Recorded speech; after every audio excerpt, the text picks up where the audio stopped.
L'argent ne résout que des problèmes d'argent, c'est déjà très bien, mais en fait, si tu veux, l'argent n'amène pas le bonheur, elle enlève juste un obstacle du bonheur. Après, il te reste tous les autres obstacles, c'est autrement plus compliqué. Il y a des études qui ont montré, c'est une étude suisse, le chiffre exact je l'ai plus en tête, mais c'est autour de 10 000 euros par mois. Jusqu'à 10 000 euros par mois, ton niveau de bonheur augmente drastiquement parce que ta vie quotidienne change vraiment de ouf, mais que au-dessus, ton niveau de bonheur non seulement n'augmente plus, mais très au-dessus, il a tendance à décliner. Bonjour à tous et bienvenue dans Les Gros Mots. Je m'appelle Gérald Faure et je suis l'animateur de ce podcast. Chaque semaine, à mon micro, je reçois de gros invités. Ce genre d'invités avec qui on a de grandes conversations sur de gros sujets. Ici, on parle d'entrepreneuriat, de finances perso, mais également de tendances de société. Pour ça, évidemment, on va utiliser plein de mots, parfois même des gros mots. Mais nous ne nous en veux pas parce que peut-être qu'ici, tu entendras le mot ou la phrase qui te permettra d'avoir le gros déclic dans ta vie pro ou dans ta vie perso. Si tu veux rejoindre cette grande aventure, clique sur le bouton pour t'abonner. Et maintenant, je te souhaite un bon et gros épisode. Bonne écoute. Bon, ça y est, chose promis, chose faite. On fait enfin cet épisode de podcast ensemble. Ça fait au moins, non, ça fait un an qu'on en parle. Donc, je suis très content de te recevoir, Jérémy. Merci d'être là. Il est tôt le matin. Il est 8h30, c'est tôt pour les gens. Et, on est là. Merci d'être là. Bah écoute, avec plaisir, après tôt, tu sais. Moi, je suis toujours embêté quand les gens ils me disent ouais, est-ce qu'on peut se voir à 19h? Moi, c'est le milieu de la nuit. Tu sais, moi, je suis à 4h du matin, 20h, un peu. Donc moi, 8h30, là, comme ça, je suis bien, il n'y a aucun problème. Tu m'aurais dit, est-ce qu'on peut enregistrer à 20h? Est-ce qu'on peut faire un live à 21h? Je te dis, c'est le soir, quand même. Il y a mon pote Cormon, là, qui veut qu'on s'appelle dans 2 jours. Il m'a proposé un 23h30. Je dis, mais Alex, il a Miami. Ouais, il est à Miami, mais normalement, je sais pas. Surtout, il me connaît. Moi, normalement, à 21h, je dors déjà depuis très longtemps. Pareil. Et ok, cool. Du coup, ça fait super plaisir de te recevoir. Est-ce que tu peux te présenter si jamais il y a des gens qui ne te connaissent pas encore? Ouais, bien sûr. Je m'appelle Jérémy Coleman, j'ai 34 ans. Je suis entrepreneur dans le digital et dans le marketing au sens plus large depuis, maintenant j'ai fait le calcul ce matin en venir justement me poser la question, depuis 12 ans déjà. J'ai créé mon premier média en ligne il y a 12 ans. J'ai fait des études en stratégie digitale des marques, j'ai un master là-dedans. J'ai fait du freelancing, j'ai eu une agence, j'ai eu des médias, j'ai eu de l'e-com où je me suis planté, ça je pourrais t'en parler si tu veux. Et là, ça fait 4-5 ans que je suis focus vraiment sur l'accompagnement et la formation, et où j'ai créé une entreprise qui s'appelle Coleman Publishing, où on accompagne en fait des indépendants, des coachs, des thérapeutes, des freelances, des solopreneurs à développer leur activité d'une façon aussi simple que possible, donc sans passer 12 heures par jour au marketing, pour gagner plus d'argent et pour kiffer leur métier en fait. Et maintenant, ça fait 4-5 ans que je fais ça. Trop bien. Et on va le notifier. T'habites dans le sud-ouest. Et là, j'ai trouvé une poche d'entrepreneur dans le sud-ouest. Et donc, du coup, je vais enchaîner 3-4 épisodes avec des gens soit de Bordeaux, soit du Pays Basque côté. Et ça, c'est cool. Même à côté de Toulouse, mais bon. Ça, c'est, on les aime pas trop, les Toulousains. Je rigole. Pays Basque, si tu l'as pas encore fait, il faut absolument que tu parles avec Camille Matisse de Conquistador. Ah ouais, okay. Ah ouais, c'est vraiment cool ce qu'il est en train de faire au Pays Basque, lui. Et vraiment dans l'univers digital, start-up, code, no-code, commercial. Enfin, il fait vraiment plein de trucs. Il est en train de monter des trucs de ouf là-bas. Mais je vais regarder ça. Merci pour la reco. Du coup, dans ta présentation, tu nous parles de tes études. Est-ce que réellement tu as utilisé tes études dans ta carrière pro?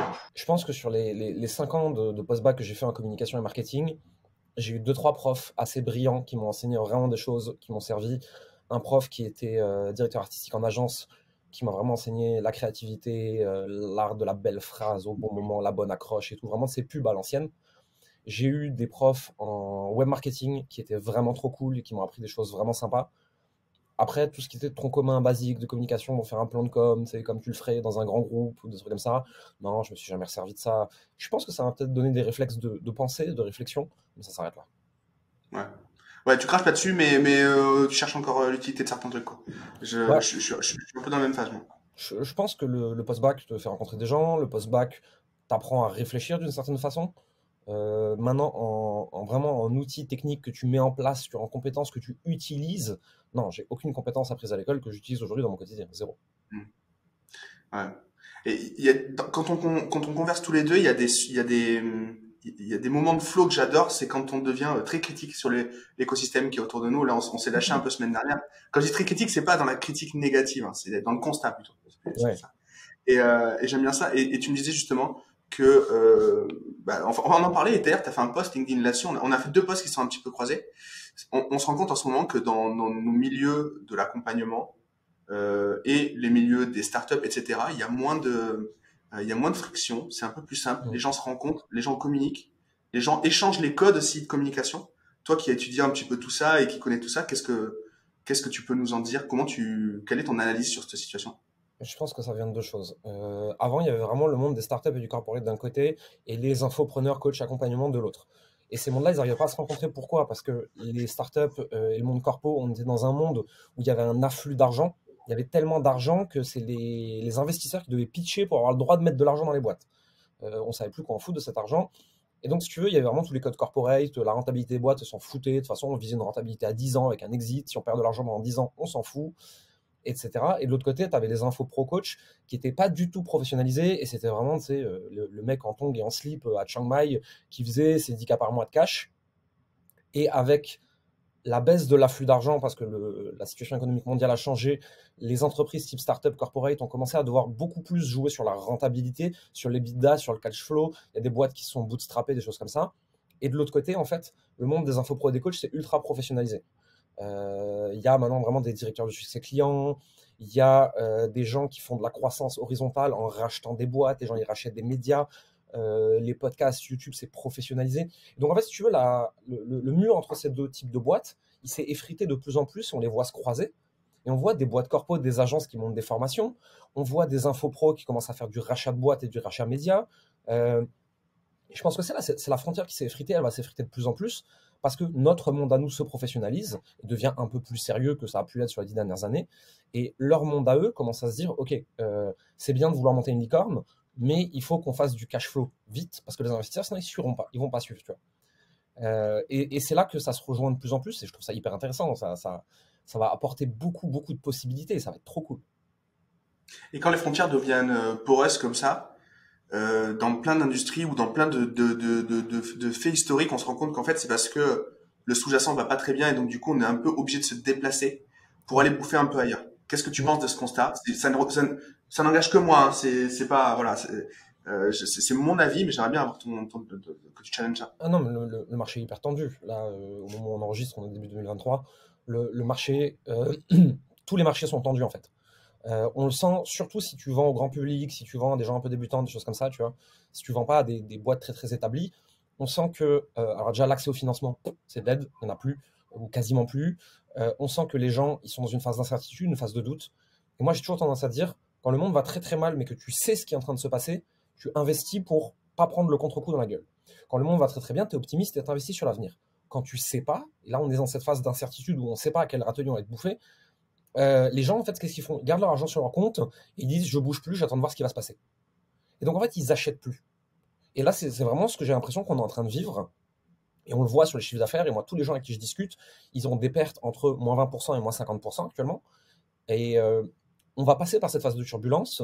Les gens qui sont bien structurés, ils vont la passer sans encombre, même si c'est pas agréable. Et par contre, les gens qui avaient structuré toute leur boîte en se disant de toute façon, c'est l'Eldorado, l'argent, il n'arrêtera jamais d'arriver, ils vont prendre très très cher dans les dents, quoi. Et effectivement, on est dans une phase économique qui est plus tendue. Les cartes sont un peu redistribuées. Je pense qu'il y a des gens qui vont gagner énormément d'argent pendant cette période et il y a des gens qui vont en souffrir beaucoup plus, quoi. Là-dessus, moi, je remarque par rapport aux gens qu'on accompagne, ça m'intéresse d'avoir un peu ton avis parce que nous, on est moins niché que toi. On accompagne plus des gens à monter un business en ligne. Toi, tu es plus niché vraiment sur une typologie d'entrepreneur. Nous, on remarque deux trucs. Ceux qui s'en sortent bien, c'est ceux qui ont des business qui sont des business de nécessité, enfin, qui vont vendre quelque chose qui consiste à quelque chose d'utile pour ne pas, enfin voilà, sans être péjoratif. Et tous ceux qui proposent des choses de confort, par contre, eux, sont en train de se réclamer. Et je remarque aussi, donc ça plutôt dans les masterminds dans lesquels moi je suis passé, etc., qu'il y a eu récemment, depuis 3 ans, 4 ans, plein de business qui ont eu des débuts de succès qui auraient jamais dû exister également. Tu vois, Ouais. tu vois, je pense qu'il y a deux sujets là-dessus. Il y en a qui enfin, voilà, il y a eu des product market fit qui n'auraient jamais dû être trouvés si jamais dans un monde rationnel, quoi. Ouais, mais parce qu'effectivement, il y avait trop d'argent, parce que c'était l'argument vers l'or, parce que tout le monde se disait, il y a moyen de faire du cash avec tout, facilement et tout.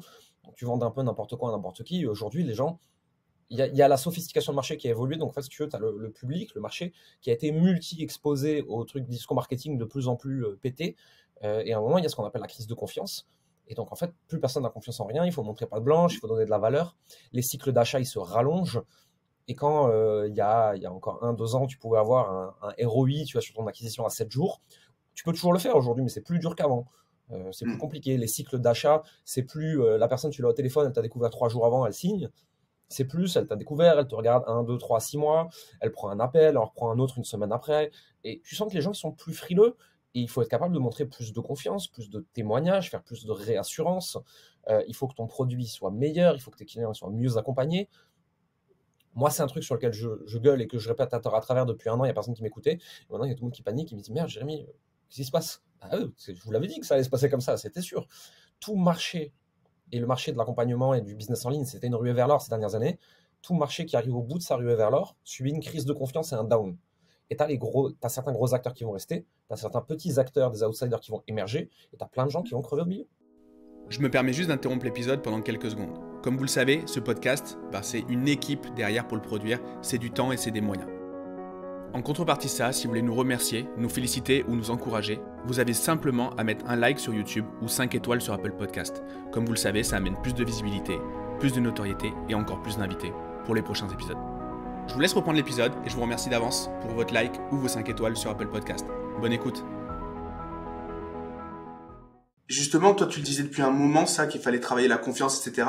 Mais est-ce que aujourd'hui, donc ça, tu l'as répété, mais un peu en tâche de, enfin, ça peut être perçu un peu comme une tâche de fond, un truc, ça serait bien de le faire, mais en gros, je le conscientise pas parce que c'est pas le plus sexy à faire quand je développe mon business. C'est clairement. Mais est-ce que aujourd'hui, les gens le comprennent et est-ce qu'il y a un changement stratégique par rapport à ça ou opérationnel? Est-ce que les gens ils mettent en place plus de choses sur ce gain de confiance et cette gestion de crise en fait? Le grand public et les débutants, non, pas encore. Parce que on a toujours tendance, tu vois, si tu veux, à réfléchir à nos actions sur où est-ce que j'ai l'impression que j'ai le meilleur ROI à court terme. Alors qu'en fait, la réalité, c'est que ça, c'est des actions de confiance, de réassurance et tout. C'est des trucs, ça va pas te faire des ventes à une semaine. Ça va te faire des ventes à 1 mois, 3 mois, 6 mois, etc. avec l'effet boule de neige. Et donc, en fait, les gens qui débutent, c'est difficile pour eux parce que ça voudrait dire sacrifier du confort court terme pour du confort long terme. Et l'humain est très mauvais pour ça, de manière générale. C'est pour ça qu'on fume, qu'on bouffe de la merde, qu'on boit de l'alcool. Si on arrive à voir à long terme, on ferait pas toutes ces choses-là. Tu vois. Mais à côté de ça, tu as des gens plus avancés qui ont un peu plus de cash flow, un peu plus de fonds de roulement, qui se rendent compte que le vent est en train de tourner. Et ces gens-là, ils commencent à mettre les choses en place. Ouais. Très bien. Et du coup, est-ce que tu peux nous parler un petit peu de toi, des gens que tu accompagnes? Ils sont dans quelle situation au moment où ils viennent te trouver? Ouais. Et quelle est la promesse? Qu'est-ce qu'ils attendent fondamentalement? Nous, on a deux types de cibles aujourd'hui. En fait, c'est la même cible avec 2 niveaux d'avancement différents. On a les débutants dans accompagnement service, globalement. Donc, c'est des personnes soit qui viennent de se reconvertir parce qu'elles veulent digitaliser leur activité, parce qu'elles veulent bosser de n'importe où, parce qu'elles veulent faire un truc qui a du sens, qu'ils aiment, etc. Donc ça, c'est soit des gens qui se lancent, soit des gens qui sont lancés mais qui n'arrivent pas à décoller. Donc, c'est des gens qui gagnent moins de 2 000 € par mois, en fait, avec leur activité. La plupart, même zéro. Et ceux-là, on va leur apprendre, en fait, à structurer les bases d'une activité. Quelle est ta cible, quel est ton marché? On va t'aider à créer ton offre. On va t'aider à créer une audience de gens qui veulent acheter, pas une audience d'influenceurs là, qui ne sert à rien, qui n'achètent jamais, une audience d'acheteurs. On va t'apprendre les principes de la vente, et pas la vente, genre vente sous pression poussée, vente, aider la personne à prendre sa décision, la conseiller, lui donner envie d'acheter, en fait, parce que ce que tu apportes, c'est vraiment une transformation. Donc ça, c'est les débutants, on a un programme d'accompagnement pour eux.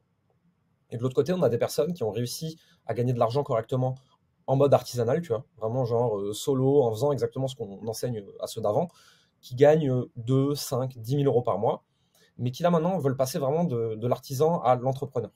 Donc on va leur apprendre à structurer des systèmes, à mettre en place des canaux d'acquisition, à recruter les premières personnes dans leur équipe pour retrouver du temps, à avoir un programme qui soit 100% digitalisé, 100% scalable, 100% evergreen, et retrouver du temps et de la stabilité dans leur activité pour plus en être le goulot d'étranglement. Ça, c'est les gens qu'on accompagne. Et donc, tu as les débutants qu'on accompagne de, on va dire, 0 jusqu'à... Ça, c'est à mettre entre guillemets les chiffres que je donnais, parce que ça dépend vraiment des industries, tu vois. 2 000, 5 000, 10 000 € par mois. Et on a des gens plus avancés qui sont entre 5 et 10 000, qu'on va accompagner à 20, 30, 40, 50 000 € par mois. Après, au-delà de 50 000, c'est pas notre truc. C'est pas là où on est les meilleurs. Okay. On sait le faire, on le comprend. On l'a fait pour nous. Mais pour l'instant, on estime qu'on n'a pas le recul pour le transmettre correctement. Donc, en fait, des gens qui font plus de 50 cas par mois, on ne travaille pas avec eux. Ok. Ok, très clair. Donc, on comprend bien ta cible, on se situe bien. Moi, j'aimerais qu'on fasse un petit jeu, enfin un petit jeu. Je te pose les grandes questions, en fait, un peu en mode FAQ, des trucs que j'entends un peu toujours. un peu partout, un peu tout le temps, en mastermind, pendant les coachings, etc. Et on essaie de voir, on essaie d'y répondre ensemble, parce qu'on a on n'a peut-être pas toujours les mêmes points de vue, je sais pas. D'ailleurs, je n'affirme rien. Je pense que ça va se rapprocher, mais vas-y, je suis chaud. On va voir. Moi, il y a une question qui revient très souvent de la part des gens que j'ai autour de moi, qui est j'aimerais dépersonnaliser mon business, ne plus être l'image de mon business. Donc sortir du personal branding et transitionner vers une marque. Exactement. Très difficile. Très difficile parce que... Alors tout à fait possible, mais très difficile parce que ça veut dire que dans la période de transition, tu vas avoir un truc bâtard qui va être du défocus de ouf. Et en plus de ça, potentiellement, tu vas perdre des ventes. À court terme, pour en rattraper à long terme. Hein, mais parce qu'en fait, les gens, ils ont confiance dans un humain. Et tu vas devoir leur expliquer qu'il faut qu'on fasse confiance à une marque et plus à l'humain. Donc communiquer en tant que marque, c'est pas la même chose. Tu n'as plus d'incarnation de l'entreprise, etc. C'est une transition que peu ont réussi à faire. Aux États-Unis, j'en ai vu quelques-uns le faire. En France, pas tellement qui ont avec du 100% personal branding et qui sont transitionnés sur de la marque. Parce qu'en fait, c'est ce qu'on appelle un rebranding et un reboot d'image en communication. Hein. C'est périlleux parce que déjà, il faut que ce soit vraiment savamment orchestré. Et en plus de ça, il faut vraiment se rendre compte qu'à court terme, à moins de 3 mois, tu auras un down dans tes ventes. Et ça va remonter derrière si tu l'as fait correctement. Donc en fait, oui, c'est possible. Oui, c'est dur. Et il y a peu de gens qui s'y risquent parce qu'en fait, ils l'enclenchent. Au bout de 2 semaines, ils voient les ventes se casser la gueule. Ils paniquent, ils reviennent en arrière.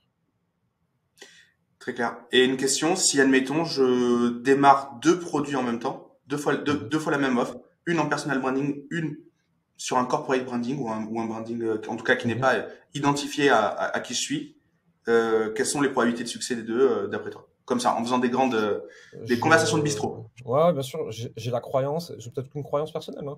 J'ai la croyance que tu peux pas gérer 2 projets en même temps. Oublions ces 2 projets en même temps. C'est vraiment, je fais 2 fois le même projet, un en personal branding, l'autre sans personal branding. D'accord, purement théorique.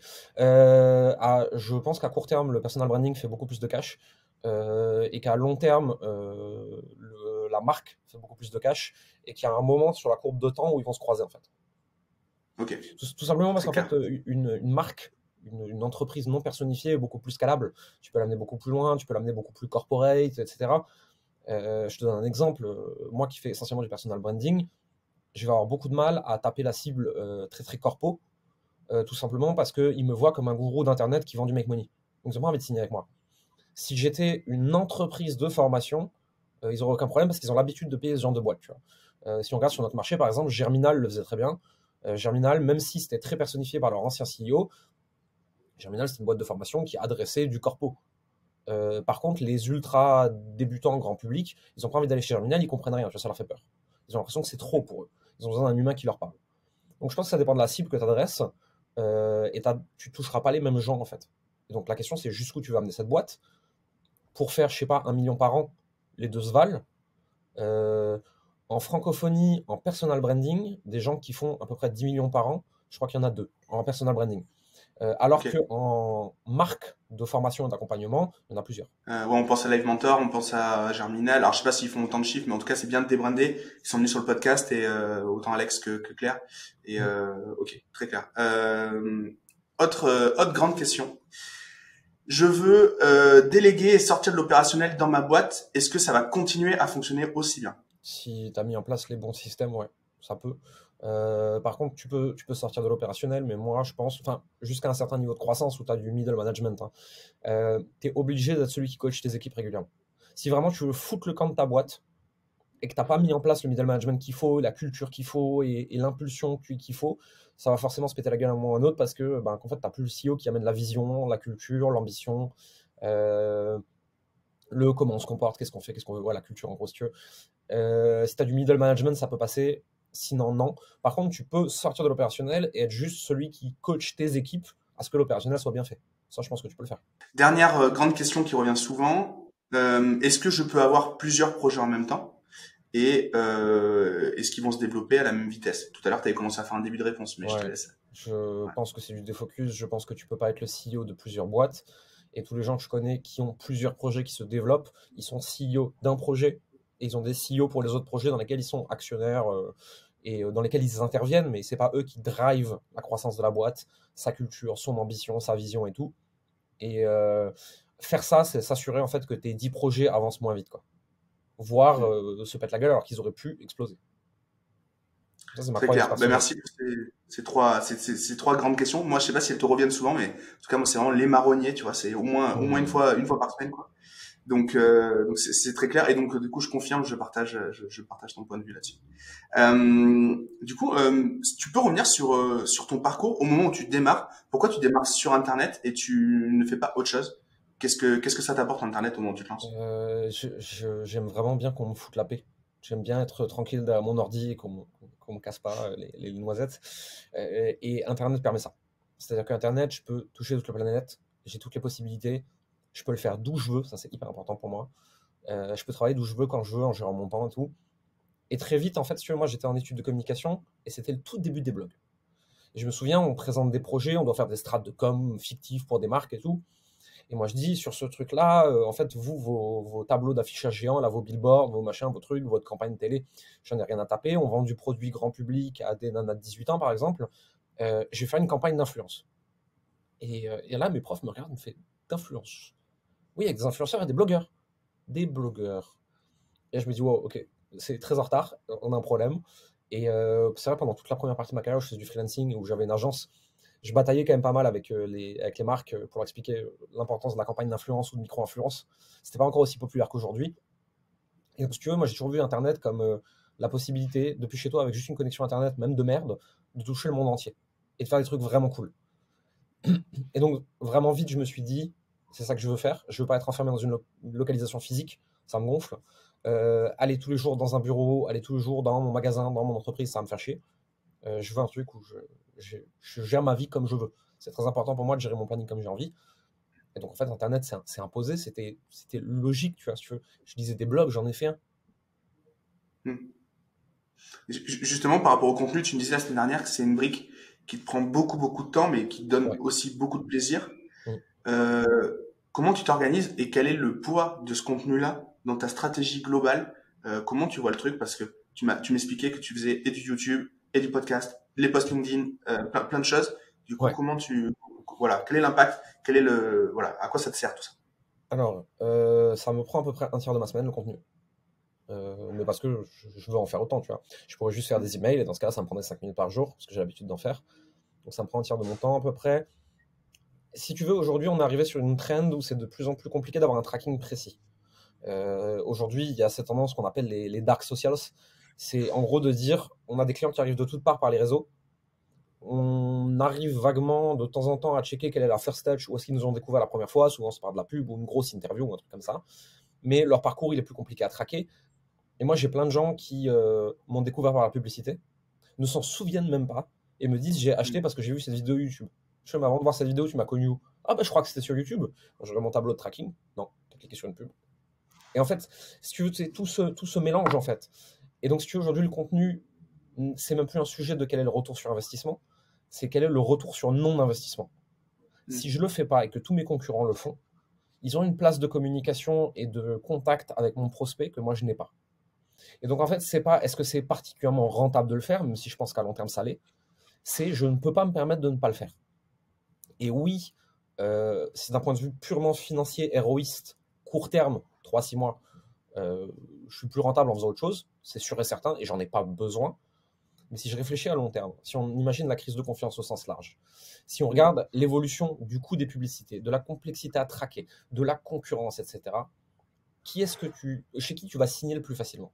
Quelqu'un qui a 150 000 abonnés YouTube que tu suis depuis longtemps, ou quelqu'un que tu as découvert par une pub?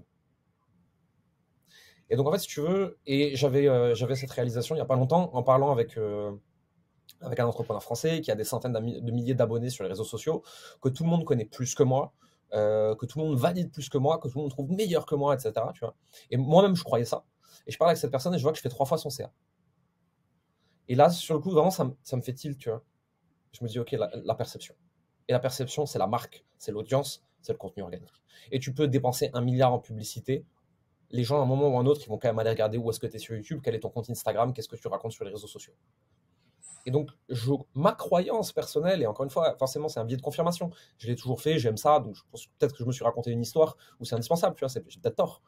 Mais moi, ma croyance personnelle aujourd'hui, c'est que si vraiment tu es là pour durer, c'est ultra important.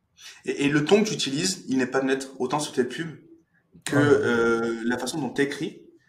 comment tu peux débriefer un peu ta façon d'écrire, voilà, la façon dont tu angles les choses? J'ai pas de stratégie, en fait, je suis 100% moi-même, parce que mon but, c'est d'attirer des gens qui vont se reconnaître en moi et du coup, qui vont aimer être accompagnés par mon équipe, qui vont aimer mon programme, qui vont aimer comment je véhicule les choses. Quelqu'un qui cherche un ton ultra neutre, ultra professionnel avec une formation hyper corporate, il achète chez nous, il est déçu. Et moi, je veux pas de gens déçus. Donc, je veux des gens qui se disent, ce mec chelou qui gesticule et qui parle bizarrement et qui fait des dessins sur une feuille et qui fait des mèmes comme publicité Facebook, j'aime trop parce que c'est ce qu'il va retrouver de l'autre côté dans nos produits en fait. Il va retrouver ce truc un peu à l'arrache, un peu friendly, avec une grosse compétence métier chez nous, mais on se fait pas tellement chier avec la forme, tu vois. Et donc, si je faisais des publicités très neutres et où la forme est très importante, j'attirerais des gens pour qui c'est important. Ces gens-là, ils achètent mon produit, ensuite ils sont déçus. Donc en fait, je fais coller ma communication à ce que derrière je vends, à ce que derrière je propose comme produit, comme offre. Et ça me permet en fait d'avoir des clients quand ils arrivent chez nous, ils savent à quoi s'attendre. Ils savent que ça va être bordélique, ils savent qu'on est bon, mais ils savent que ça va être bordélique. Ouais, c'est hyper intéressant. Et comment tu vois comment il est structuré le marché dans lequel tu évolues, dans le conseil, sur l'entrepreneuriat? Euh, c'est encore un peu le bordel, c'est encore un peu le Far West. Le problème en fait aujourd'hui qu'il y a sur ce marché-là, c'est que tu as un tiers à une moitié des acteurs qui veulent pas surpromettre ou qui veulent plus, qui en ont marre de jouer à ce jeu-là, de t'inquiète, tu vas faire 100 000 euros le premier mois alors qu'on sait très bien que c'est faux. Mais le problème c'est que tu as toujours un ou deux acteurs qui le font. Et se battre à armes égales avec des gens qui affichent des grosses voitures et qui te disent tu vas faire 100 000 euros le premier mois, quand toi tu sais que la personne, si elle part de 0-0, si elle fait 3-4 000 au bout de 3-4 mois, c'est déjà très bien, c'est difficile. Et en fait, aujourd'hui, ça, la grosse complexité de ce marché, c'est que l'Eldorado est fini. On peut encore très bien gagner sa vie en faisant ce genre de métier si on aime ça. Faut pas le faire pour l'argent, faut le faire. T'aimes ça et conséquence, je veux gagner bien ma vie avec ce que j'aime. Tu vois. Mais tu as la moitié des gens qui essaient de faire les choses proprement, même si on l'a pas toujours tous fait. Hein. Moi aussi, à un moment, j'ai promis des trucs. Avec le recul, je me suis dit, je n'aurais peut-être pas dû promettre autant. Alors, je promis des trucs aberrants, mais moi aussi, je disais, tout le monde peut faire 20 000 balles par mois en 90 jours. Bah non, en fait, c'est pas si simple que ça. Par contre, tout le monde peut gagner un salaire confortable avec ça, je suis toujours aussi sûr. Mais la réalité, c'est qu'en face, tu as des gens qui disent, tu vas faire 100 000 le premier mois avec notre méthode miracle, et qu'on se bat contre ça toute la journée. Donc, c'est là que c'est un peu difficile, je pense. C'est là que marché se place. Et en même temps, il est en train de se structurer, il va se réguler. Et je pense que dans les prochaines années, quand les gens ils verront un mec dont la société est localisée dans le Delaware, qui te promet de faire 100 000 balles par mois dans moins de 30 jours avec sa Lamborghini, il y aura toujours un tout petit pourcentage qui achètera, mais les gens ne sont pas dupes en fait. Ça a été tellement dénoncé que je pense que ça va se lisser petit à petit. Tu vois. C'est vrai qu'on rappelle, on en a parlé la semaine dernière, que on a les deux boîtes, on est les deux seuls cons de tout l'écosystème à avoir nos boîtes en France. Et donc, ouais, c'est vrai que on se bat pas toujours à armes égales. Je suis 100% d'accord. Tu vois ce que Idem tu payes avec. d'impôts, tu vois les impôts, la TVA, tu vois les réglementations, tu vois la DGCCRF, ce qu'ils te demandent de valider en termes de compliance, etc. Tu te dis, bon, ben, si je respecte tout et que le voisin il respecte rien, la question n'est même pas qu'est-ce qui est bien, qu'est-ce qui est mal, on s'en tape. Hein. Juste, en fait, on joue pas à armes égales, quoi. Enfin, après, je sais pas si on a raison ou pas. Moi, je suis persuadé que, enfin, dans tous les cas, je changerai pas de stratégie. C'est important pour moi de réagir comme ça, mais au final, est-ce qu'on a raison? Je sais pas. Moi, je me laisse je laisse le doute. Je suis Ben, pas formé, mais en tout cas, c'est sûr que je suis heureux de faire ça. je vis en France parce que je veux vivre en France. Et donc je paye en France et je respecte les règles françaises. Si un jour je décidais de quitter la France, ce serait pas pour les impôts ou pour les lois, mais parce que j'aurais plus envie de vivre en France. Ça pourrait m'arriver un jour, hein, mais pour l'instant c'est pas le cas. Je suis dans un pays, je joue selon ces règles. Des fois elles me plaisent pas, mais j'ai choisi d'être là. Si les règles ne me conviennent plus au point que ça me bouffe de l'intérieur, je me casse, je vais jouer avec d'autres règles dans un autre pays. Et l'autre pays, il aura aussi d'autres conséquences. C'est un choix de vie, tu vois. Il y a pas de, je crois pas qu'il y ait avoir raison ou avoir tort. Tu fais tes choix et tu joues avec quoi. Hmm. Ouais, je suis 100% d'accord. Surtout qu'en plus en France, il y a quand même le côté où si tu comprends bien le truc, tu prends et tu peux donner aussi. Enfin, tu donnes et tu peux aussi prendre. Il y a quand même des avantages. Oui. Alors, il y a des trucs qui ne servent, enfin, que moi je ne valide pas. Par exemple, l'école, j'ai essayé de mettre mon aîné dans le public. Je l'ai sorti au bout de 2 ans parce que c'était pas possible. Il y a des trucs où ils ont clairement perdu la bataille. Quand je dis ils, c'est les gouvernements Mm. successifs. Mais il y a des trucs où ils ont clairement perdu la bataille. Et ça n'est que mon avis, évidemment. Il y a peut-être des gens qui Je mettent suis leur gamin dans d'accord. l'école publique et qui sont très contents. Il y a des gens qui n'ont pas le choix. Et si tu veux, je faisais un post ce matin et je parlais d'un truc. Tout le monde un peu sur Internet connaît le terme de fuck you money. Tu vois, c'est genre t'as tellement d'argent que tu le jettes, t'en as plus rien à foutre et t'envoies chier tout le monde. Et moi, j'ai un concept un peu intermédiaire que j'appelle la fuck you money ordinaire. C'est-à-dire que moi, je peux pas me payer des yachts, des jets et des tours à Dubaï, tu vois, très loin de là. Par contre, je gagne assez d'argent pour envoyer bouler les petites merdes du quotidien. Tu vois. Il n'y a pas de train, rien à foutre, je prends un taxi. J'ai un hôtel sympa, je fais mes trucs comme je veux. J'ai pas encore d'enfants, mais quand j'en aurai, le public me plaît pas, balèque, je les mets en privé, ça va me coûter un rein, tant pis. Gagner assez d'argent pour pouvoir jouer avec les règles françaises sans les tracas. Et je pense que ça, c'est important. Et vivre en France quand tu gagnes un peu d'argent, c'est très cool. Il y a plein d'aspects chiants, mais c'est très cool de manière générale, tu vois. Et donc, même si l'État a perdu la bataille sur certains trucs, pas grave, si tu sais comment gagner de l'argent sur Internet ou en dehors d'Internet, tu peux t'affranchir de ces problématiques. Ouais, c'est cette notion de souveraineté économique, souveraineté financière qui est ultra importante. Alors, on en parle très souvent de la France vis-à-vis de l'Europe et tout, mais c'est même de nous par rapport à tout ce qui nous entoure, c'est ultra important. Et je suis 100% d'accord avec toi, et ça je m'en suis rendu compte il y a pas longtemps, que en fait il faut avoir assez d'oseille pour justement ne pas avoir de tracas au quotidien, mais trop en avoir peut aussi être des problèmes, des problèmes, d'autres types de problèmes. Une fois qu'on est dans l'œil enfin voilà, on est dans les radars, c'est très relou aussi à gérer. Alors c'est très compliqué de le dire quand les gens ils n'ont pas encore démarré, etc. Mais en fait, je pense qu'il y a un juste milieu à trouver, et ça donne aussi un équilibre sur son temps, sur son équipe, parce qu'une équipe c'est trop bien, mais une équipe trop grosse c'est relou, et etc., etc. Et enfin, on a aussi les problèmes, enfin, avec l'argent il y a aussi des problèmes. Et à un certain niveau, je pense que ça n'est plus. Alors évidemment, on transmet, on fait plein de choses, mais je pense qu'il y a un juste milieu si on veut de la tranquillité. Si on veut faire un empire, évidemment, la question elle se pose pas. On pousse à fond et tant que ça roule, on y va. Faut pas oublier en fait que de toute façon, l'argent ne résout que des problèmes d'argent. C'est déjà très bien, mais en fait, si tu veux, l'argent n'amène pas le bonheur. Elle enlève juste un obstacle du bonheur. Tu vois. Après, il te reste tous les autres obstacles. C'est autrement plus compliqué. Il y a des études qui ont montré, c'est une étude suisse, qui avait montré que, le chiffre exact, je l'ai plus en tête, mais c'est autour de 10 000 euros par mois. Jusqu'à 10 000 euros par mois, ton niveau de bonheur augmente drastiquement parce que ta vie quotidienne change vraiment de ouf, mais qu'au-dessus, ton niveau de bonheur non seulement n'augmente plus, mais très au-dessus, il a tendance à décliner. Parce que ça amène plus de problèmes, ça amène la peur de le perdre, ça amène d'autres tracas, etc. Il faut savoir que si tu as une certaine somme d'argent et que tu as un certain type de problème, tu x10 l'argent, tu x10 les problèmes. Donc, est-ce que tu veux ça dans ta vie? Je suis même pas sûr que ce soit linéaire. Je suis même pas sûr que ce soit linéaire, t'as que ce raison, soit x10, hein, mais ouais, clairement. Et changement aussi d'attitude des gens, hein, vis-à-vis de toi. Tu reviens dans ton bled d'origine. Alors c'est pas quelque chose que j'ai vécu, hein. C'est pas une story perso, mais il y en a beaucoup qui le disent qu'en fait les comportements changent autour d'eux quand ils sont dans la réussite, quoi. Ouais, non, mais complètement. Et puis en fait, si tu veux, alors ce que je veux dire, c'est très égoïste, c'est très chelou, ça va peut-être choquer des gens, mais c'est pas grave. Quand tu gagnes un certain niveau de revenu, t'as envie de pouvoir kiffer, t'as bossé pour, tu vois. Tu peux plus être entouré de gens qui peuvent pas te suivre dans tes délires. Enfin, c'est difficile, tu vois. Alors bon, moi, mes amis d'enfance, c'est mes amis d'enfance. Il y en a certains, c'est à la vie, à la mort. On regarde même pas qui fait quoi dans la vie, qui gagne combien, etc. On n'a rien à taper. Maintenant, par exemple, ça va être difficile de me lier de vraies amitiés profondes avec quelqu'un qui n'a pas les mêmes codes, les mêmes cultures, les mêmes valeurs que moi. Parce que déjà, en fait, les sujets qui m'intéressent sont pas les sujets qui t'intéressent, tu vois. Et il y a ce truc de, si tu veux gagner beaucoup d'argent dans la vie, vire les gens qui n'ont pas d'argent de ta vie. Non, c'est des conneries. Mais c'est juste qu'en fait, il y a un moment, sur certains sujets, l'écart va se creuser, et ça va être plus difficile de discuter avec eux. Et soit, tu arrives à compartimenter, genre, ces sujets, business, argent, juste, t'en parles jamais avec eux, tu parles de tous les autres trucs que vous avez en commun, soit c'est compliqué. J'avais cette conversation avec une pote de ma femme, qui est ma pote aussi d'ailleurs, le soir du Nouvel An, cette année. On était au café, on avait loué une maison pendant 3 jours.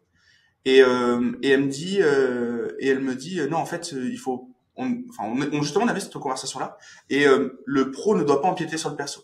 C'était un peu ça le truc. Et on est arrivé à dire, ok, mais là, tu vois, on vient de louer une maison, tout le monde a mis sa part, etc. Imagine en fait que t'es pas la situation professionnelle que t'as. En fait, ça aurait forcément empiété sur ton perso, parce que t'aurais pas pu venir sur ce week-end de Nouvel An avec nous, où on sait que on compte pas trop la bouffe, on avait pris une belle maison en bois, machin et tout, c'était stylé, mais forcément ça coûte de l'oseille, ça. Et en fait, évidemment que ça empiète sur le perso, puisque en fait tu te coupes socialement de certaines choses quand tout le monde n'est pas au même quand tout le monde n'a pas les mêmes possibilités. Et donc en fait, je pense que ouais, c'est hyper important. Et moi, je me rends compte d'un truc aussi, c'est je suis encore très pote avec certains potes d'enfance, et il y en a d'autres avec qui je me suis un peu éloigné. Enfin, je me suis éloigné, on s'est éloigné, parce que en fait, on n'a pas le même destin. Mais on a la même ligne d'arrivée, on a la même ligne de départ, mais on n'a pas la même ligne d'arrivée. Et du coup, ça je le remarque, tu vois. Donc on est vraiment dans une histoire de vision, de faisabilité et de volonté de faire les choses, parce que eux ils sont très contents dans leur vie, moi très content dans la mienne. Il y en a qui gagnent plus d'oseille que moi, il y en a qui en gagnent moins. Et en fait, je me rends compte en fait que dans l'amitié, ça joue quand même un rôle les choix de vie en fait, les choix de vie et les choix financiers. Ouais, et puis après, je pense que tu as aussi une histoire d'état d'esprit, tu vois. Moi, je regarde tous mes amis d'enfance, il y en a certains qui sont entrepreneurs, il y en a d'autres qui bossent dans des groupes corpos, il y en a qui ont des petits jobs normaux, classiques, tu vois. La question, c'est est-ce que c'est des gens positifs, est-ce que c'est des gens encourageants, est-ce que c'est des gens qui veulent grandir, apprendre, progresser dans la vie, etc. Et moi, à partir de là, c'est des gens que je veux dans ma vie. Combien ils gagnent, ou quelle est leur ambition, ou quel est leur projet professionnel, je m'en tape un peu. Mais est-ce que c'est des personnes que j'ai envie d'avoir à mes côtés au quotidien, quand ça va pas, etc. À partir de là, le reste, je regarde pas tellement. Et j'ai la chance d'avoir quand même pas mal d'amis d'enfance qui sont des gens comme ça. Il y en a aussi certains que j'ai perdu de vue parce qu'ils n'étaient pas comme ça et que c'était des bons copains de soirée, d'adolescence à un moment et que ça l'était plus après, quoi. Mais est-ce que justement l'oseille c'est pas une résultante de ces comportements, de ces choix de vie? Pas que, parce que tu as des gens, en fait, si tu veux, qui pourraient gagner plus, mais ce que ça leur demande, ils ont pas envie de le faire. Et donc, en fait, soit ils font de la croissance financière très lente, parce qu'ils veulent pas se faire mal en chemin, soit juste ils se sont dit, ok, bah là, si je gagne plus, ça va me demander ça, j'ai pas envie. Ça va me niquer la vie, ça me plaît pas. Nous, on a cette mentalité d'entrepreneur, tu vois, donc en fait, on veut gravir les échelons, peu importe les complexités que ça amène, mais parce qu'en fait, c'est pas tellement pour l'argent, c'est juste parce que on est câblé en automatique pour continuer à avancer et à marcher l'escalier, tu vois. T'as des gens, c'est pas le cas. Donc, t'as des gens qui ont l'état d'esprit et la culture intérieure pour gagner beaucoup plus, mais qui juste vont dire non, je n'ai pas envie de faire ça, moi. Et c'est ok. Est-ce que, pour finir, dernière question sur l'argent, est-ce que tu penses que la peur de l'argent, peut être un frein pour développer son business? Ouais, bien sûr. Et après, forcément, quand t'as 20 ans et que t'as aucune responsabilité et que t'as pas de famille, t'as pas de compagne, t'as rien du tout, tu vois, t'es seul avec toi-même et que au pire des cas, tu vas dans un pays qui coûte que dalle et tu peux vivre avec 300 balles par mois, c'est facile de prendre des risques. Donc tu peux te permettre de ne pas avoir peur de tout perdre. Quand t'es marié, que il y a des gens qui dépendent de toi, tu passes un level, et ensuite quand tu as des enfants, tu passes encore un autre level. Je suis pas sûr que je serais capable de prendre les mêmes risques que j'ai pris à 25 ans, j'ai pas encore d'enfants, et quand j'en aurai, ce sera encore pire.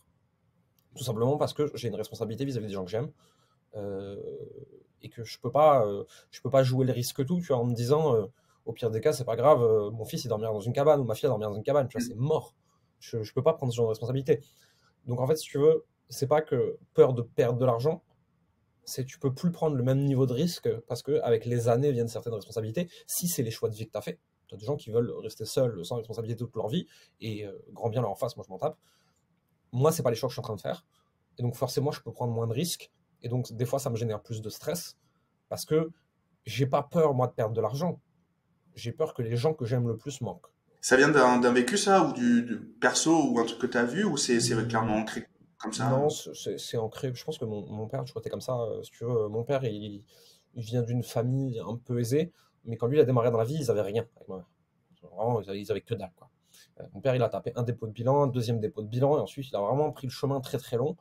Et aujourd'hui, mes parents ils ont une situation très très confortable, mais ça va toujours être le cas. Et je pense que mon père, il a toujours cette peur de si tout s'arrête, et si tout s'arrête, si tout s'arrête, les gens que j'aime n'auront plus rien, tu vois. Et je pense qu'il me l'a transmis, c'est du transgénérationnel, tu vois. Et à côté de ça, du côté de mon père, ils sont juifs ashkénazes. On sait que c'est pas les plus YOLO, le monde va bien, tout ira bien, tu vois. Et moi, j'ai entendu toute mon enfance et tous les gens que je rencontre dont les arrière-grands-parents, tu vois, par exemple, ont été déportés, systématiquement, c'est des gens 3 générations après, ils ont toujours ce truc de au cas où. Et tu leur demandes au cas où quoi? Je sais pas, au cas où. Tu vois, c'est ancré à l'intérieur, on nous l'a répété toute notre enfance, tu vois. Faut mettre de côté au cas où. Il faut toujours avoir un plan de secours au cas où. Et tu sais, c'est le truc 3 générations après. T'as encore des gens, même de 25 ans, qui se disent faut que j'ai un plan de sortie au cas où il faut quitter le pays. Tu vois, genre, au cas où il y a de nouveau ce qui s'est passé au niveau de la Shoah, tu vois. Et donc, toutes les personnes qui ont un peu ce transgénérationnel-là, ils ont ce au cas où. Faut faire gaffe, tu vois. Pas prendre trop de risques, faut sécuriser, faire attention et tout. Je l'ai un peu. Je l'ai un peu parce que générationnellement, on me l'a passé, en fait, hein, que je le veuille ou pas. J'essaye de travailler dessus, j'essaye de dégager ce qui m'appartient pas et tout. Et en même temps, si tu veux, t'as toujours ce truc un peu de ceux qui survivent, c'est les parano, quoi. C'est vrai. Franchement, j'ai toujours été du genre à dire ah, vous abusez, c'est bon, paniquez pas, ils nous font le coup à chaque fois et tout. Mais franchement, les 3 dernières années, ils nous ont bien prouvé que ça pouvait partir en couille à toute vitesse et que ceux qui ont un peu d'argent s'en sortent mieux, ou ceux qui ont un plan de secours d'ailleurs s'en sortent mieux. J'ai pas peur de perdre l'argent, mais j'ai peur de me retrouver coincé dans une situation qui ne m'appartiendrait pas et où je ferais plus mes propres choix, tu vois. Ouais, je comprends à 100%. C'est plus ça, je pense. Trop cool. Du coup, tu nous parlais tout à l'heure de ton expérience e-commerce. Oh là là. Tu l'as abordé, et du coup, est-ce que tu peux nous expliquer? Je Ouais. suis pas au courant. On en a jamais Ouais. parlé. Donc je découvre en inédit. J'ai eu à un moment de ma carrière un média sur la mode masculine qui s'appelait Be What You Wear, qui a été revendu, qui existe toujours d'ailleurs. Donc, je peux encore retrouver ma gueule dessus, même sur certains articles, j'ai tout laissé, je m'en fous. Et ce média, en fait, si tu veux, on a fait de la croissance. On est arrivé, on était le 3e ou 4e média francophone sur la mode masculine. Ok. C'était vers 2012, 2013, 2014, je sais plus exactement, en ces eaux-là. On a fait un livre qui s'est bien vendu. On a fait de la formation et du coaching qui s'est bien vendu. On a fait des collaborations avec des marques qui sont pas trop mal vendues. Et à un moment, on se disait, ça y est, on a craqué Internet, tu vois, genre, on est les meilleurs. On a mis de l'argent dans la boîte. On est allé sur les salons avec les acheteurs du printemps, des galeries, des machins, des trucs. On a commencé à regarder les collections. On s'est dit, on va faire un e-commerce. Tu vois. On va vendre des collections de ouf. Sauf qu'on n'était pas en drop, rien du tout. C'est vraiment, tu vois, tu vas sur le salon, tu passes ta commande, elle arrive 6 mois après, tu prends tes photos, tu mets sur ton site, tu as les stocks chez toi et tout, quoi. Et on repère une marque japonaise qui nous fait de l'œil. Personne ne la distribue en France. On se dit, c'est tous des cons, ils voient pas ce qu'on a vu. Vas-y, banco, quoi. Et on y va plein gaz, quoi. Et on met une somme pas possible sur celui-là et un ou deux autres. Déjà, les trucs, ils arrivent 6 à 12 mois après. On n'avait pas réfléchi à cette histoire de collection correctement. La moitié est bloquée aux douanes pendant 6 mois. Et les douanes qui lâchent pas, elles sont chiants pour des conneries, pour des papiers à la con, des trucs. Ça arrive, le sizing japonais n'est pas le sizing français. Donc concrètement, un M chez nous, c'est un triple XL là-bas. Ok. Donc on se retrouve avec des trucs, certains sont invendables. On est nul en photo, on est nul en e-commerce. On met tout sur notre site, on vend rien. On a pris une douille de 25 000 balles. La moitié, voire les 3/4 des pièces sont encore dans un placard chez mes parents. J'ai des t-shirts jusqu'à mes 50 ans. Okay. Et c'est bien parce que c'était une merveilleuse leçon d'humilité. C'est pas parce que tu as réussi un truc que tu peux en réussir un autre. Et à l'époque, je niais beaucoup mes zones d'incompétence. Tu vois, je suis bon dans un truc, donc c'est bon, je vais comprendre. Malgré que j'avais des gens qui avaient des boîtes dans le vêtement qui me disaient Jérém, t'es en train de faire une connerie, Jérém, t'es en train de faire une connerie, mais non, t'inquiète. J'étais entouré de gens vraiment dans ce milieu-là qui me disaient c'est pas une très bonne idée ce que t'es en train de faire. Et je les ai pas écoutés, et ils avaient tous raison, tu vois. Et c'est bien, ça te met une claque d'humilité, et ça te rappelle que c'est pas parce que t'es bon sur un truc que tu vas être bon ailleurs. Et moi, aujourd'hui, j'ai tendance à dire j'ai une zone de compétences très, très, très, très, très limitée où je suis très, très, très bon parce que je fais vraiment que ça depuis plus de 10 ans. Et j'ai une myriade de zones d'incompétences autour où je m'approche pas. E-commerce, m'approche plus, je comprends rien.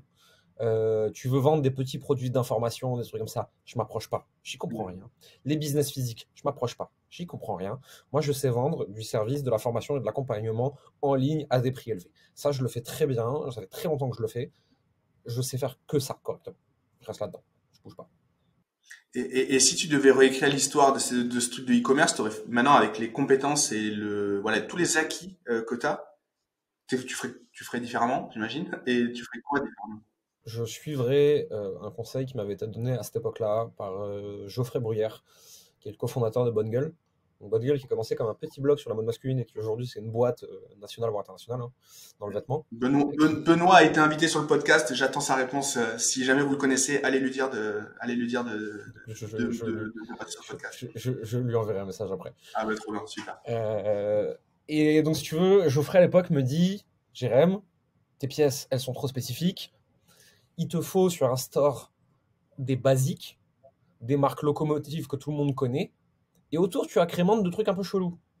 Donc déjà, je ferais ça, tu vois. Je prendrais une grosse marque locomotive avec un jean, un t-shirt, un pull, des trucs pas marrants à vendre, et en fait, autour, tu agrémentes de trucs un peu chelous.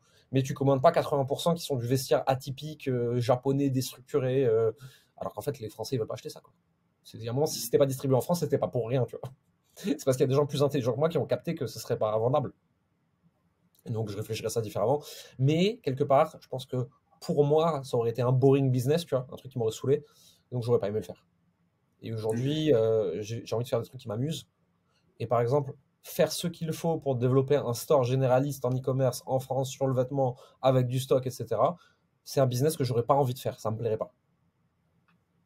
Et justement, s'il y avait un business en dehors de ce que tu fais, que tu pourrais recommander aux gens qui nous écoutent, genre lancer un business en 2023, si on brainstorm sur les idées, quelles seraient pour toi les bonnes idées?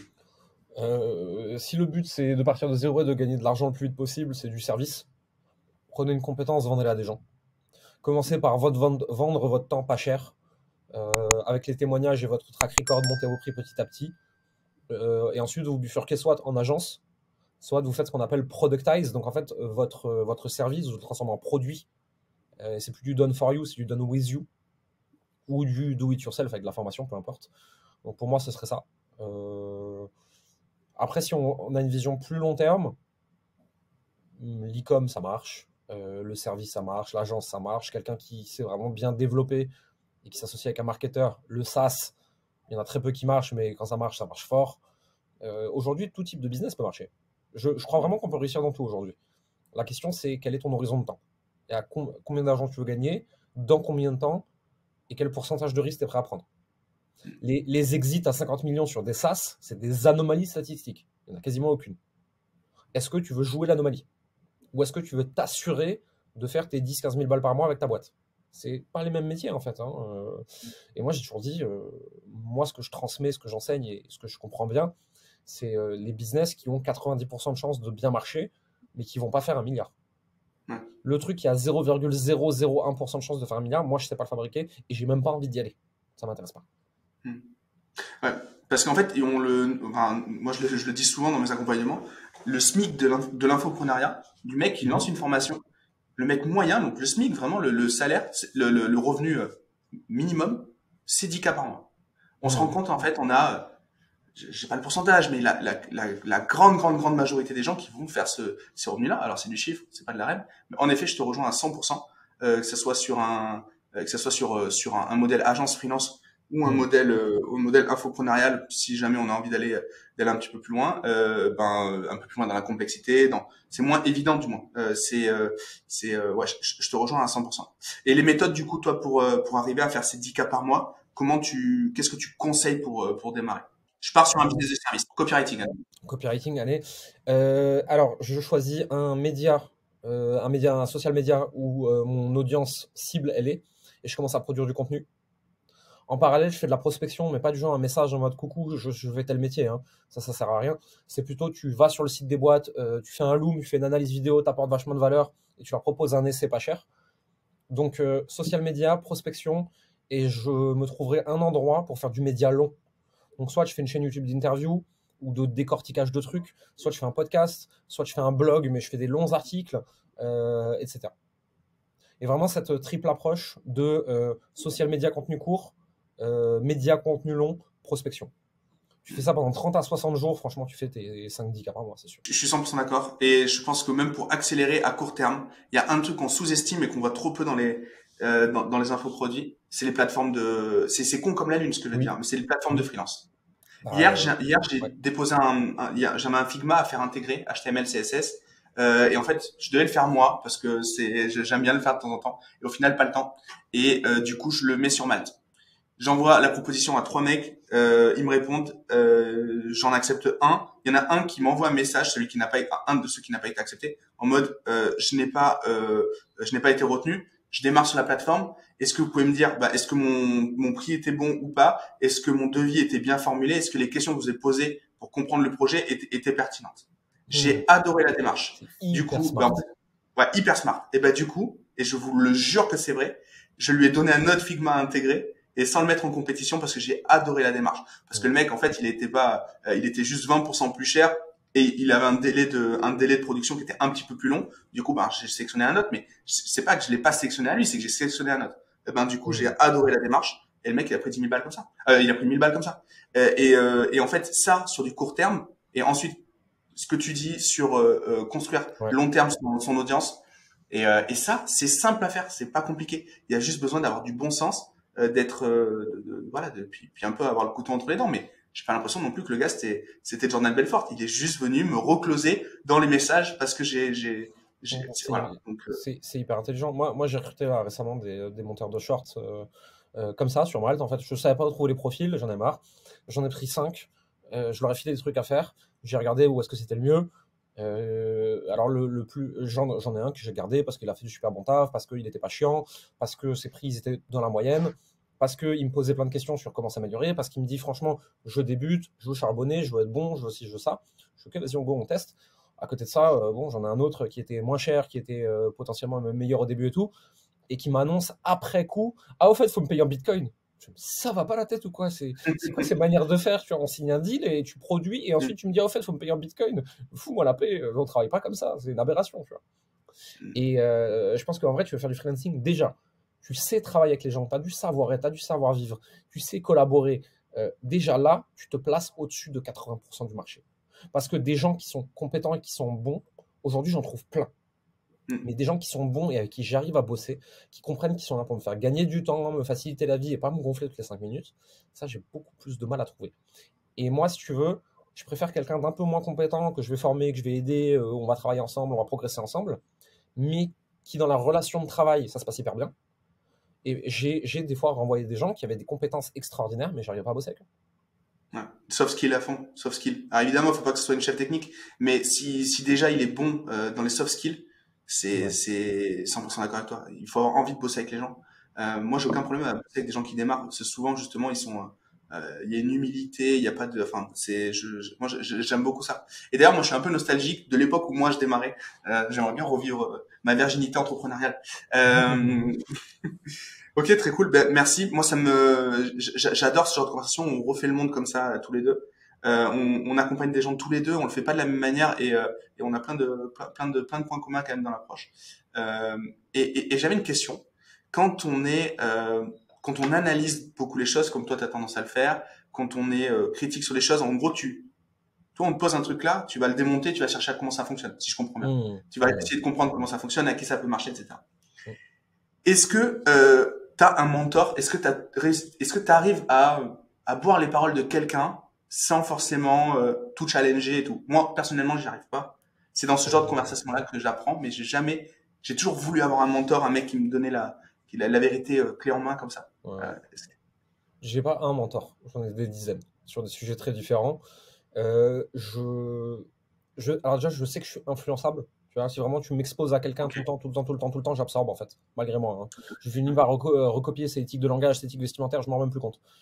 Donc déjà, je fais gaffe quand je m'expose à quelqu'un.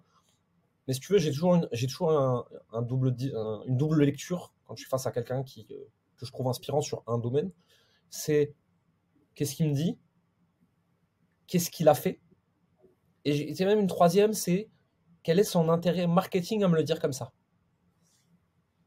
Et c'est pas parce que quelqu'un a choisi un angle de communication qui nourrit son business qu'il a tort dans ce qu'il me dit, mais je peux pas le nier. Je peux te donner un exemple si tu veux. Je suis tombé par hasard sur YouTube l'autre jour sur des vidéos de Tougan. Avec qui je parlais hier. Ouais. On l'aime ou on l'aime pas. En marketing, en copywriting, il est bon. Après, le reste, on s'en branle. Et je regarde un truc où je suis un peu happé par le truc, où il expliquait un peu le monde part en cacahuète. Si t'es pas rentier digital, ce qu'il vend, t'es potentiellement dans la merde. Et si tu veux, je regarde ça et je me dis, à la fois, je pense qu'il a raison, et à la fois, il doit me dire ça parce que c'est ce qu'il vend.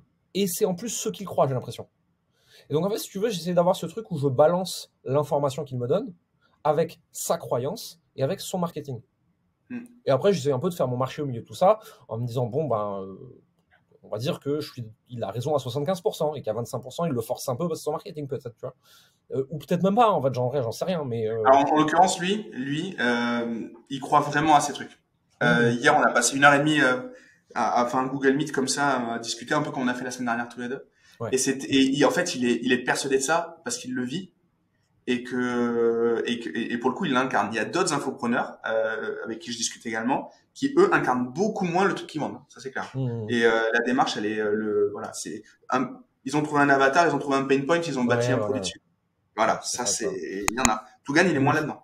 Ok. Bon, écoute, je le connais pas du tout personnellement, donc je peux pas en juger. Mais si tu veux, en gros, c'était pour illustrer mon propos, vraiment de. Je vois, bien sûr. J'ai plein de gens qui m'inspirent, mais je me demande toujours, est-ce qu'ils disent ça parce qu'ils le croient profondément et que c'est ce qui leur a réussi dans la vie, ou est-ce qu'ils disent ça parce que c'est ce que leur avatar marketing veut entendre? Donc je fais attention à ça. Maintenant, j'ai plein de gens qui m'ont inspiré. Le tout premier, c'était Tony Robbins, comme plein de gens. J'étais beaucoup inspiré par Dan Kennedy, par Russell Brunson, plus récemment par des mecs comme Hormozy, Scott Holford, Taylor Welch. Sur le marché francophone, moins. Il y a moins de gens francophones qui m'inspirent. Il y a des gens qui m'ont aidé, il y a des gens qui m'ont accompagné, etc. Mais c'est pas genre des gens que je les regarde et je me dis waouh. Et puis après, les gens qui m'inspirent avec les années ont changé, tu vois. Aujourd'hui, un mec qui pèse 100 millions de net worth et qui décale ses rendez-vous le matin pour jouer avec sa fille et qui rentre le soir à 18h à la maison, ça m'inspire plus que le mec qui est à Dubaï, à Malte ou à l'autre bout du monde avec sa villa et sa Lamborghini. Parce que par rapport où j'en suis dans la vie, j'ai pas les mêmes aspirations en fait. Donc les gens qui m'inspirent évoluent en fonction de où moi j'en suis dans ma propre vie. Et moi aujourd'hui mes questionnements c'est comment je fais pour bosser moins et être plus présent avec les gens que j'aime, être moins obsédé par le boulot, faire des horaires entre guillemets de bureau plus normal, mais continuer à jouer à mon jeu de l'entrepreneuriat que j'adore et gagner plus parce que c'est drôle, parce que ça m'amène des jeux du niveau au-dessus et tout. Et mes questionnements c'est ça, et donc je suis inspiré par des gens qui en sont là en fait. C'est un peu la map de FIFA, tu sais, où tu as les différentes compétences du joueur et du coup tu dois. Ouais, c'est un peu ça. Bah ouais, c'est Voilà. ok. Ouais, ça me parle beaucoup de ce que tu dis là. Et un mec qui ferait 50 millions par an mais qui aurait pas de vie, tu vois, pas de vie autre que l'entrepreneuriat, m'inspire pas. Ouais, clairement. Bah, je te rejoins à 1000%. Du coup, maintenant, c'est quoi la suite pour toi, pour la boîte? Qu'est-ce qui va se passer en 2023 pour vous? Moi, c'est continuer la croissance tranquillement, tu vois. On bâtit les programmes du dessus, on continue à accompagner nos clients, on essaie d'améliorer notre programme. On essaye de pas grossir l'équipe parce que, bon, en fait, quand t'as trop de gens, ça devient chiant, ça devient un bordel ta boîte. Je crois beaucoup et je l'ai annoncé, je pense que ça va être ça beaucoup mon année 2003, ce que j'ai appelé le marketing inversé. À savoir, tu passes 90% de ton temps et de ton contenu pour tes clients, tu marketes en dehors ce que tu as fait pour eux, pour que d'autres gens aient envie de rejoindre. Okay. Au lieu de passer 90% de ton temps à faire du marketing de contenu pour que les prospects rentrent et zapper tes clients. Tu vois. Et j'ai eu tendance, moi, le premier, à pas le faire, à pas assez m'occuper de mes clients par rapport à ce que je diffusais en contenu public pour que les gens signent. Et aujourd'hui, en fait, j'ai envie de passer plus de temps avec les clients, à leur proposer beaucoup plus de choses et leur apporter beaucoup plus de valeur. Et ensuite, d'utiliser cette valeur que je vais marketer via des extraits à l'extérieur pour dire voici ce que vous avez loupé, vous avez qu'à venir. C'est presque un peu du building public, tu sais, cette tendance de montrer comment on fabrique l'avion en vol, tu vois. C'est pas intéressant ça. Ok. Ouais, donc ça va être un de mes focus sur 2023. Et aussi, sinon, d'avoir un système plus simple, plus efficient, plus résilient, qui implique moins de gens, qui est plus facile à piloter, tu vois. Dans la croissance et dans le scaling, comme tout le monde, on a su recruter, on a rajouté des process, des complexités, des machins. Et là, je suis en train de détricoter mon bordel en disant attends, ça sert à rien, ça sert à rien, ça sert à rien, ça on va l'enlever, il faut le remettre, etc. Tu vois. Ouais, hyper intéressant. Ok, bah écoute, c'était top. Où est-ce qu'on peut te suivre? Il y a plein d'endroits où on peut te suivre, mais du coup, qu'est-ce que tu nous recommandes? Et où est-ce qu'on peut trouver tes programmes? Où est-ce qu'on peut éventuellement contacter quelqu'un de chez toi? Comment ça se passe? Ouais, alors les deux endroits où je recommande le plus de me suivre, c'est YouTube pour des contenus un peu plus longs, un peu plus poussés, des analyses, des interviews, ou alors sur mon Facebook perso, Jérémy Coleman, où dès que j'ai une idée qui me passe par la tête, je la publie. En fait, moi, j'utilise Facebook comme c'était Twitter. Donc, si tu veux, des fois, je fais 6 posts par jour. C'est là que tu es le plus exposé à mes idées. Et après, les liens pour accéder à ce qu'on fait sur n'importe quel réseau social, ils sont affichés partout. Il suffit de cliquer, de suivre le truc. Et on est amené directement vers ce qu'on propose, vers notre équipe et tout. Trop bien. C'était vraiment un plaisir d'enregistrer cet épisode matinal avec toi, même si toi tu dis que c'est pas matinal. C'était vraiment un kiff. Je suis content et ça serait cool Ce serait cool d'en faire peut-être un autre. J'ai jamais tourné 2 fois avec quelqu'un, mais en analyse, à toi de voir hein, si t'es chaud, mais en analyse un peu. Moi, avec plaisir. Hein. Moi, j'adore ce genre de truc. Moi, prendre le temps comme ça de me poser pendant 45 minutes, 1 heure et demie avec quelqu'un, tu vas décortiquer des trucs et papoter comme si. Parce qu'en vrai, si tu regardes, ce qu'on vient de faire là, c'est exactement ce qu'on a fait en Meet la semaine dernière. C'est exactement ce qui s'est passé quand on s'est retrouvé à Bordeaux à la Founders. J'aime ces podcasts où c'est pas une interview officielle, où c'est une conversation. Parce qu'on est plus vrai, on est plus direct, les gens en retirent plus de valeur, je pense. Il n'y a pas d'éléments de langage, de langue de bois, tu vois, de discours marketing qu'on a travaillé. C'est plus cool, tu vois. Donc, moi, je réponds toujours présent à ce genre d'invitation parce que j'adore ça. Ben super, nickel. Merci beaucoup. Pensez tous à aller voir les réseaux de Jérémy, aller suivre un peu son travail. C'est hyper intéressant. Le ton est différent de ce qu'on lit ailleurs et donc du coup moi ça me motive beaucoup plus à lire ce qu'il écrit. En plus c'est pertinent mais en plus c'est sympa à lire. Et puis pensez aussi à faire à interagir sur la vidéo. N'hésitez pas à nous écrire respectivement sur nos réseaux. On essaiera de vous répondre tant bien que mal. Et puis voilà. Bonne journée à tous et encore merci Jérémy. À bientôt. Avec plaisir. À très vite. Ça y est, l'épisode est terminé. Si tu es encore là, c'est que l'échange avec mon invité t'a certainement plu. Et la meilleure façon de le remercier, de me remercier, c'est de nous mettre un like ou un commentaire sur YouTube, ainsi que 5 étoiles sur Apple Podcast. Comme je te l'ai déjà dit, ça nous amène de la notoriété et ça nous permet d'avoir encore plus d'invités toutes les semaines à te proposer. N'hésite pas à me suivre et à me contacter sur les réseaux sociaux. Je réponds à tous les messages et je suis à ta disposition si tu veux discuter des différents sujets du podcast. J'ai plus qu'à te remercier pour ta fidélité. C'était Gérald. Bonne semaine.